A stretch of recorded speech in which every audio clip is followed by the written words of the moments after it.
अब अलाउंसेस की ना टाइप्स हैं हमारे पास। आपको जब भी अलाउंस दिया जाएगा तो 2 तरह का अलाउंस होता है। एक वो अलाउंस है आपके पास जिसका आपको होगा पर्सनल बेनिफिट, एक वो अलाउंस है जो आपको दिया जा रहा है ऑफिशियल ड्यूटीज़ के लिए। पर्सनल बेनिफिट का मतलब है कि आपको दे रहे हैं और इसका आपको ज़ाती फ़ायदा हो रहा है। जैसे कौन-सा अलाउंस हो जाएगा आपका, मेडिकल अलाउंस हो जाएगा, जैसे आपका हो जाएगा हाउस रेंट अलाउंस हो जाएगा, जैसे आपका कन्वेंस अलाउंस हो जाएगा। ऐसे आप बहुत कमज़ोर हैं और आपको देख के आपके एम्प्लॉयर को तरस आ गया और उसने आपका मिल्क अलाउंस लगा दिया। तो भाई क्या, ये वो अलाउंस है जिसका आपको ज़ाती फ़ायदा हो रहा है, ये है पर्सनल बेनिफिट। आपने देखना है कि कोई भी अलाउंस जिसका पर्सनल बेनिफिट होगा, वो आपका क्या होता है, वो आपका टोटली टैक्सेबल होता है। वो क्या होता है आपका टोटली टैक्सेबल होता है। कोई भी अलाउंस जिसका आपको पर्सनल बेनिफिट होता है, वो अलाउंस आपका हमेशा क्या होता है, टैक्सेबल कंसीडर हो रहा होता है। Is that clear?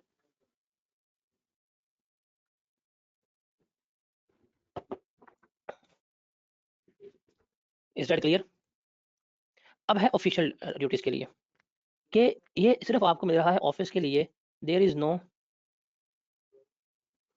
Personal benefit. जैसे आपने अक्सर नाम सुना होगा टीएडीए का, कि ट्रैवलिंग अलाउंस, डेली अलाउंस। आप कल को फॉर्म में जाएँगे ना इंशाल्लाह जब भी गए, तो जब आपको क्लाइंट के पास भेजा जाएगा, उस वक़्त जिस दिन आप क्लाइंट के पास जाएँगे ना, उस दिन ही वो आपको कहेंगे यार ₹500 पकड़ो, ये आपका ट्रैवलिंग अलाउंस है। आपको वो अलाउंस क्यों दिया जा रहा है? क्लाइंट के पास जाने के लिए कि आपने ट्रैवल करना है।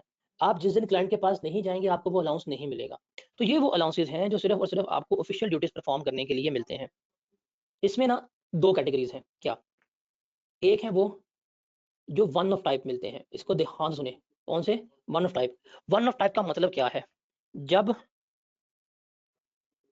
काम हुआ, तब मिलेगा।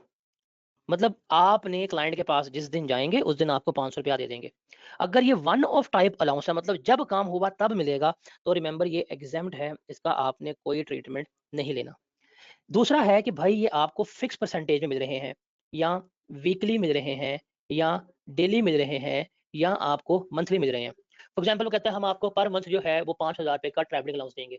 अब आप क्लाइंट के पास जाएँ या आप क्लाइंट के पास ना जाएँ, आपको ये ट्रैवलिंग अलाउंस मिलता रहेगा। अगर वो फिक्स परसेंटेज में मिल रहे हैं, वीकली मिल रहे हैं, डेली मिल रहे हैं, या मंथली मिल रहे हैं, तो आपने याद रखना है कि ये अलाउंसेस क्या होते हैं, टोटली टैक्सेबल होते हैं। ये क्या होते हैं? टोटली टैक्सेबल होते हैं। तो अगर वन ऑफ टाइप मिलेगा, मतलब जब काम करना है उस वक़्त अलाउंस मिला, तो वो एग्ज़ेम्प्ट है। लेकिन अगर आपको फिक्स मिल रहा है परसेंटेज में, डेली मिल रहा है या मंथली अलाउंस मिल रहा है, बेशक ऑफिशियल ड्यूटीज़ के लिए होगा, वो क्या होगा आपका टोटल टैक्सेबल हो जाएगा। लेकिन वन ऑफ टाइप में आपने एक चीज़ याद रखनी है कि आपको अलाउंस मिला, फॉर एग्ज़ाम्पल काम करने का 1.5 लाख रुपए का। आपको ऑफिशियल ड्यूटीज़ के लिए अलाउंस मिला, कितने का? 1.5 लाख रुपए का। आपने वो जाके काम किया, आपका एक्चुअल एक्सपेंस हुआ 1 लाख रुपए का। आपके पास कितने पैसे बच गए? 50,000 रुपए। अगर ये 50,000 रुपए आपके जो बच गए हैं, आप अगर आके वापस कर देंगे, तो नो ट्रीटमेंट। लेकिन अगर आपने ये खुद रख लिए, तो that will be a part of your salary. तो ये चीज़ है अलाउंसेस की, आपने याद रखनी है। अब ये कहाँ लिखा हुआ है? मैं आपको अभी दिखा देता हूँ। दैट इज़ द लाइन कि any allowance provided by an employer including a cost of living allowance, subsistence, rent, utilities, educational, entertainment और ट्रैवल अलाउंस, ये सारे क्या हैं? That is a part of your salary.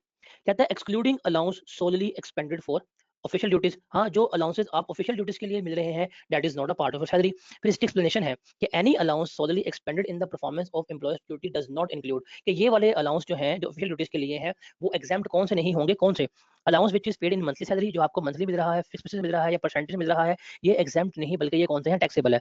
Allowance which is not wholly exclusively necessarily और actually spend on behalf of employer, कि आपको allowance मिला था लेकिन वो सारा आपने खर्च नहीं किया, कुछ ना कुछ आपको बच गया है, तो that is the part of your salary. तो वो क्या होगा? आपकी सैलरी का पार्ट जो है वो बन रहा होगा। तो